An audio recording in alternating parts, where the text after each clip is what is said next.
Hello दोस्तों, GS solution 96 channel पे एक बार फिर से आपका स्वागत है। आज हम फिर विज्ञान प्रश्नोत्तरी पार्ट 3 लेकर आए हैं। इसमें भी 10 प्रश्न ही होंगे और 10 प्रश्न 10 के 10 प्रश्न जो है ना, वो एग्ज़ाम की दृष्टि से बहुत ही महत्वपूर्ण है, क्योंकि ये सभी प्रश्न कोई ना कोई एग्ज़ाम में पूछा गया है, यानी कि ये हमारे लिए बहुत इंपॉर्टेंट है।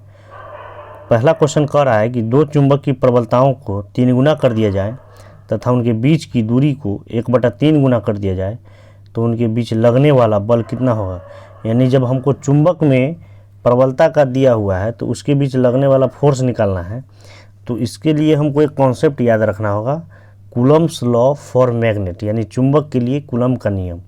तो चुंबक के लिए कूलम्ब का नियम क्या कहता है कि जब दो चुंबक के प्रबलता M1 और M2 हो, M1 और M2 और दोनों के बीच r डिस्टेंस हो, तो उसके बीच लगने वाला बल का फॉर्मूला होता है F equal to epsilon not बटा 4 pi M1 M2 by are square, M1 M2 by are square. तो इसी फार्मूला पर पुट करेंगे और हमको एग्ज़ाम इसका सॉल्यूशन निकल जाएगा। अब इसे देखिए, इसमें कह रहा है कि प्रबलताओं को 3 गुना कर दिया, यानी M1 M2 को 3 गुना कर दिया जाए, यानी 3M1 और 3M2 और उसके बीच की दूरी के वर्ग का व्युत्क्रम अनुपाती होता है, यानी 1/3 r का होल स्क्वायर।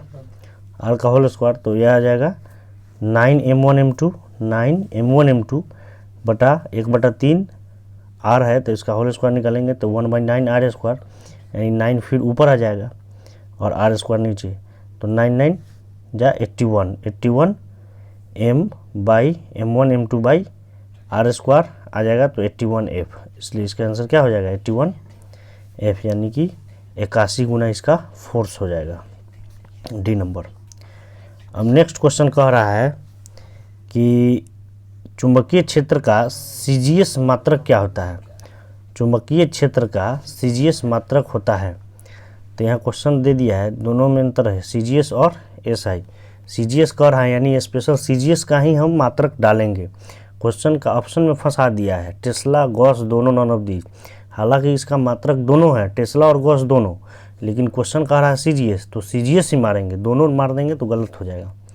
और SI और CGS, तो इसका CGS मात्रक क्या होता है गॉस। चुंबकीय क्षेत्र का CGS मात्रक क्या होता है गॉस। चुंबकीय क्षेत्र उसको बोलते हैं जब चुंबक के चारों ओर का वह क्षेत्र जहाँ चुंबक के प्रभाव का अनुभव किया जा सकता है, उसी को हम क्या बोलते हैं चुंबकीय क्षेत्र। और ये टेस्ला जो है वो SI यूनिट है, SI मात्रक है, ठीक। और जानते ही होंगे एक गॉस में क्या होता है, एक गॉस बराबर 10⁻⁻⁴ टेस्ला। Okay, next.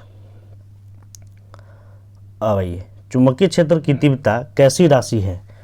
चुंबकीय क्षेत्र की तीव्रता कैसी राशि है, तो यह है सदिश राशि। चुंबकीय क्षेत्र की तीव्रता सदिश राशि है, यानी एकांक लंबाई का ऐसा चालकता रखा जाए जिसके एकांक प्रबलता में धारा प्रवाहित हो रही हो, उसी को कहते हैं चुंबकीय क्षेत्र की तीव्रता, यानी कि मैग्नेटिक फील्ड इंटेंसिटी। नेक्स्ट देखते हैं। नेक्स्ट कह रहा है कि विद्युत चुंबक एक है, अस्थायी चुंबक, अस्थायी चुंबक, प्राकृतिक चुंबक, नन ऑफ दीज। तो यह है विद्युत चुंबक एक अस्थायी चुंबक है, और अस्थायी चुंबक का निर्माण जो है सो नर्म लोहा से किया जाता है, जबकि अस्थायी चुंबक का निर्माण अस्थायी चुंबक का निर्माण इस्पात से, ठीक। अस्थायी चुंबक का निर्माण इस्पात से, जबकि अस्थायी का नर्म लोहा से।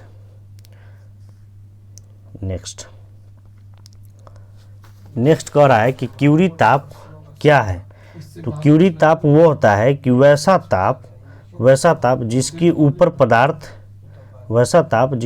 पदार्थ अनुचुंबकीय या जिसके नीचे पदार्थ लौह चुंबकीय होता है, उसी को क्यूरी ताप कहते हैं। तो ऑप्शन में मिला लीजिए। अब देखिए, क्यूरी ताप पहला नंबर ऑप्शन कह रहा है कि जिसके ऊपर ताप अनुचुंबकीय, बात सही है।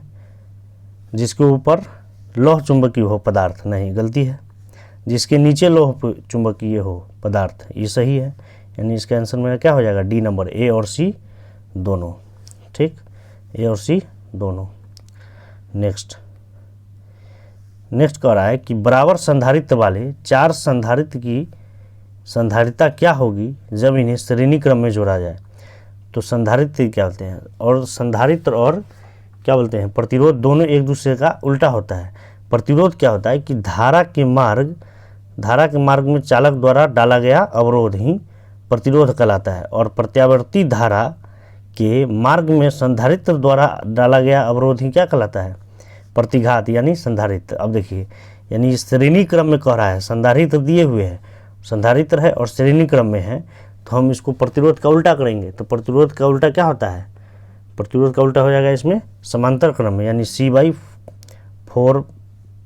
C/4 फिर से प्लस C/4 प्लस C/4, यानी 1/C 1/C 1/C 4 बार, तो 4C/4।